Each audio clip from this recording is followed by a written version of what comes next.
జగన్ ఆయుధం మారిందా? జనంలోకి రాకుండా జగన్ ఏం చేస్తున్నారు?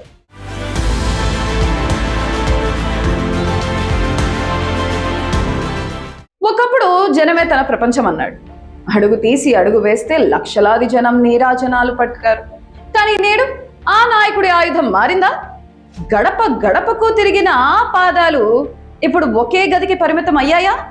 సోషల్ మీడియాలో వచ్చే ఒక ట్వీట్ చాలు ప్రజల గుండెల్లోకి వెళ్ళిపోవచ్చు అని ఆయన నమ్ముతున్నారా? 2024 ఎన్నికల ఓటమి తర్వాత 2 ఏళ్లు గడుస్తున్న వైఎస్ జగన్మోహన్ రెడ్డి పబ్లిక్ లోకి ఎందుకు రావడం లేదు? ఇది సైలెంట్ స్ట్రాటజీనా లేక అతిపెద్ద పొరపాట? ఏపీ రాజకీయాల్లో ఇప్పుడు ఒకటే హాట్ టాపిక్. ప్రతిపక్ష నాయకుడు ఎక్కడున్నాడు? ఆయన వ్యూహం ఏంటి? అసలు జగన్మోహన్ రెడ్డి రాజకీయ ప్రస్థానం ఎలా మొదలైంది? ఒకసారి ఫ్లాష్ బ్యాక్ లోకి వెళ్తే 2009లో నల్ల కాలువ నుంచి ఆయన తొలి ప్రసంగం మొదలైంది.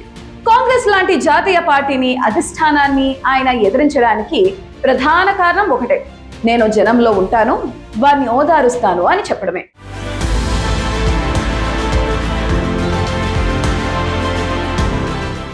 అదే ఓదార్పు యాత్ర జగన్ ని మాస్ లీడర్ ని చేసింది. ఆ తర్వాత 2019 ఎన్నికల ముందు జనవరి 9న ముగిసిన భారీ పాదయాత్ర వరకు 10 ఏళ్ల పాటు ఆయన జనంలోనే ఉన్నాడు.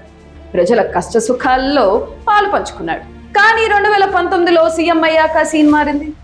జగన్ పబ్లిక్ అపియరెన్స్ బాగా తగ్గిపోయింది. కేవలం సభలు మీటింగ్లకే పరిమితం అయ్యారు. పోనీ 2024 ఎన్నికల్లో భారీ ఓటమి తర్వాత అయినా మళ్ళీ పాత జగన్ ని చూస్తామా అనుకుంటే ఇప్పుడు సీన్ మొత్తం ట్విట్టర్ చుట్టూ తిరుగుతుంది. నిజమే, టెక్నాలజీ పెరిగింది. ఒక ట్వీట్ చేస్తే క్షణాల్లో వైరల్ అవుతుంది. సినిమా వాళ్లకో క్రికెటర్లకో సోషల్ మీడియా ఒక అద్భుతమైన ప్లాట్ఫామ్. కానీ పొలిటీషియన్స్ కి అది కేవలం ఒక ఆయుధం మాత్రమే. ఒక నాయకుడు సోషల్ మీడియాలో సంతోషాన్ని సంతాపాన్ని ప్రకటించగలడు, కానీ ప్రజలకు భరోసా ఇవ్వాలంటే నేరుగా ఫీల్డ్ లోకి దిగాల్సిందే. ఒక ట్వీట్ కి ఒక ప్రత్యక్ష పరామర్శకి మధ్య ఉన్న వ్యత్యాసం చాలా పెద్దది. ప్రజాస్వామ్యంలో ప్రతిపక్షానికి అసలైన ఆయుధం అసెంబ్లీ. సభ జరిగినన్నాళ్ళు అక్కడ ప్రభుత్వాన్ని నిలదీయాలి. సభ లేనప్పుడు రోడ్డెక్కి జనంతో కలిసి పోరాడాలి. అప్పుడే మెయిన్ స్ట్రీమ్ మీడియాలోనూ సోషల్ మీడియాలోనూ మైలేజ్ వస్తుంది.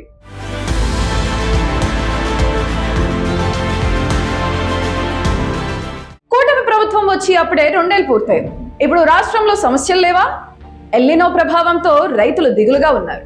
ఖరీఫ్ సీజన్ సాగుతున్నా వర్షాభావం కంటి మీద కునుకు లేకుండా చేస్తుంది. మరోవైపు విద్యా సంస్థలు తెరుచుకున్నాయి, విద్యార్థుల సమస్యలున్నాయి. ప్రపంచ ఆర్థిక సంక్షోభం, ద్రవ్యోల్బణం వల్ల సామాన్యుడి కొనుగోలు శక్తి తగ్గిపోతుంది. ఎన్ని ఆర్థిక సవాళ్లు కష్టాలు ఉన్నప్పుడు కేవలం ఒక్క ట్వీట్ చేసి వదిలేస్తే ప్రతిపక్ష పాత్ర పూర్తయిపోతుందా? ఎన్నికల ముందు మాత్రమే ఒక భారీ పాదయాత్ర చేస్తే సరిపోతుంది అనుకుంటే అది పొరపాటే. నాయకుడు అంటే వేదిక మీద కనిపించాలి, జనం మధ్యలో వినిపించాలి. సోషల్ మీడియా అనేది డబుల్ ఎడ్జ్ స్వార్డ్. దాన్ని వాడుకుంటూనే నేరుగా జిల్లాల పర్యటనలు చేస్తేనే ఆ ఫీల్ వస్తుంది. 2 ఏళ్ల కూటమి పాలన పూర్తయిన ఈ వేళ వైసీపీ పొలిటికల్ గ్రాఫ్ పెరగాలంటే జగన్ మళ్ళీ అసెంబ్లీలో అడుగు పెట్టాలి, ప్రజల గడప తొక్కాలి. మరి దీనిపై మీ అభిప్రాయం ఏంటి? జగన్ సోషల్ మీడియాకే పరిమితం అవడం కరెక్టే అంటారా, లేక వెంటనే జిల్లాల పర్యటనలు స్టార్ట్ చేయాలంటారా? కింద కామెంట్ చేయండి.